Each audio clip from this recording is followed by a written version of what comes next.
Alright guys, today I have some very exciting news. Roblox actually just added something really interesting, or cool basically.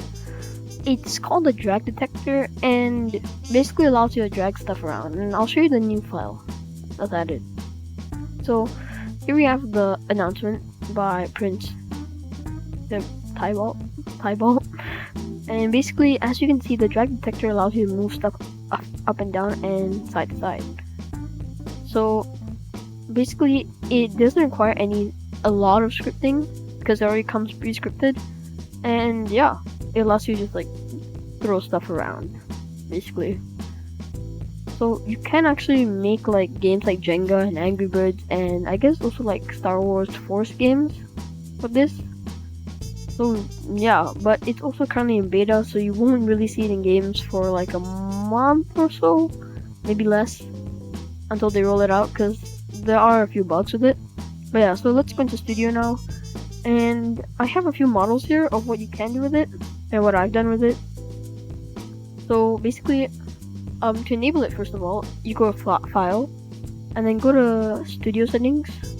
Go to, actually no, my bad. Should be under Beta Features, yeah, Beta Features. Then click Enroll in Beta Channel, and then just click on this name tab over here, and it'll give you like every single beta feature that's out right now. Then just click Save, and yeah, you should be done.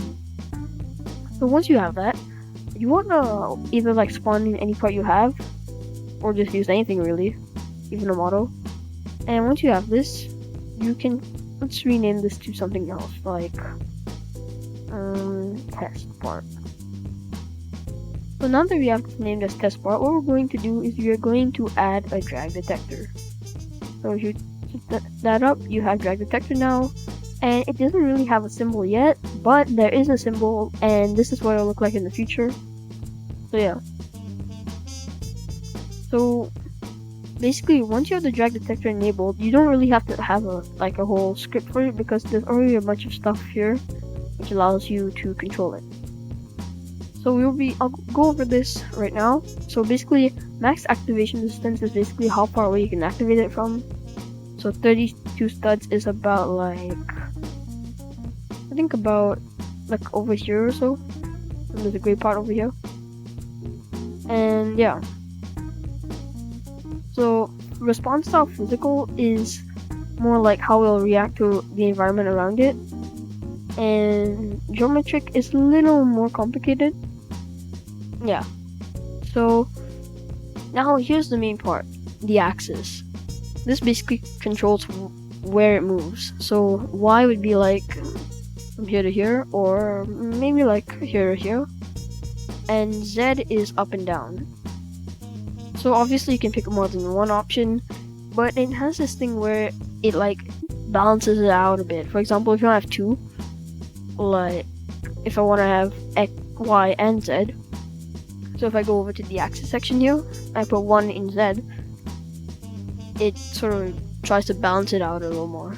If I put 1 over here, it balances it out some more. So yeah. Now I'm going to show you what you can do with it. And there's one more feature, which is arguably pretty important, and that is the responsiveness. This basically controls like how fast it responds to you.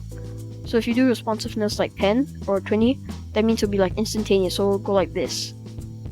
But if you do it like say 1 or 5, once you drag it, it will have a little bit of a lag, so it'll go like, I'll just show you because I have it enabled. So these rocks over here basically have different properties. One goes on the y-axis, and other two go like on the z and x-axis. So this one, for example, can go up, and I can throw it and also bring it back if I want to. And if I try it on this one can float. I can throw it all the way up there. So you can see how this would work as like a force game for Star Wars. And yeah, it also can collide with buildings. So if I just do that, it does disrupt it. So this is like how you This is basically what you use to make like a Jenga game on Roblox. Does it? Yeah. And this is currently on responsiveness level 1 or 5. And this is the lag that I'm talking about. See, like, it doesn't really follow my mouse exactly. It has a bit of a delay. But if you go over to our part over here, it's a bit weird. Yeah.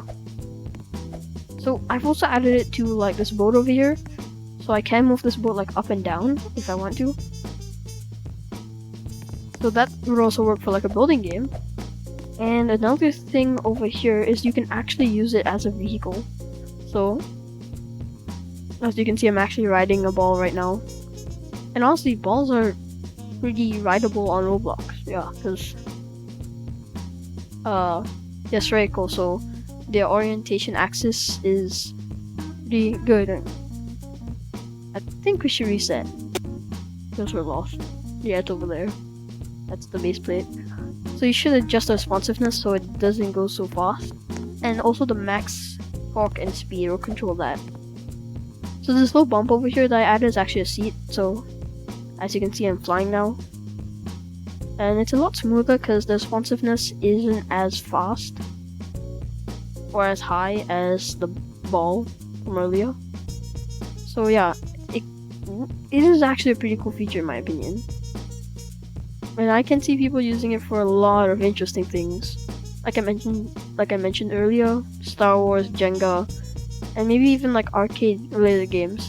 One feature that was talked about on the developer hub thing, the announcement, is the light dimmers. So basically you use this thing as to like drag down a switch, and then after that it would like dim the lights. So I may actually cover that in a future video. But for now, the main problem with this is that it doesn't really work in game. So once you publish this place, right? If I click publish to Roblox, and it's published now. If I go over here to my home, and I click on the game, save game here, and then I click on play, there will be a bit of a problem because it's in beta. So most beta features aren't really rolled out to the platform yet. So you can only use them in studio. I'll show you what I mean once we load into the game. Should be in about 3, 2, 1. Alright. So here now, and as you can see, I can't move it at all if I try. Yeah. I can't move any of the features, and I can't use the features. And if I send the ball, I can't move it. So yeah, that is also why you shouldn't like try implementing it into your games just yet. You can experiment with it, and even I'm not so sure about what its capabilities are completely because it was just rolled out yesterday by Roblox. So yeah, honestly, it is a really cool feature, and I'm excited to see where Roblox goes with this. So guys, I'll keep you updated, and I'll see you in the next one.